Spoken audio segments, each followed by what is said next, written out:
الحاجة الحلوة وصلت. بصوا الحاجة الحلوة دي جميلة.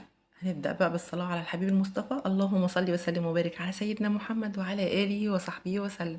حاجة حلوة سهلة وبسيطة وسريعة وما بتاخدش وقت. ازاي يعني؟ هو في حاجة ما بتاخدش وقت؟ انا بقول لكم دي ما بتاخدش وقت.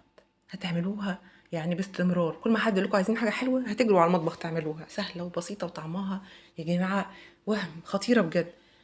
حلوة جدا. بصوا الجمال. انا غلفت الصينيه دي للناس اللي ما عندهاش صواني تتفتح او صواني تشيز كيك تتفتح، ويعني لو حابين تهدوها حاجه حلوه لحد تهدوه غلفوها بالطريقه دي. البسكوت مفتوح. مش هقول لكم انتوا هتحطوا بسكوت قد ايه، انا جايبه اصلا علبه على بعضها كده. بس الحليب بس هو اللي انا معيراه. كوبايه الا ربع من الحليب واحط طبقتين من البسكوت. هحط البسكوته في الحليب وارصها جنب بعضها. لو حابين تكتروا في البسكوت تحطوا 3 طبقات او 4 طبقات زي ما تحبوا بالشكل اللي انتوا شايفينه ده لنهايه الصينيه. وبس كده. طيب وبعد كده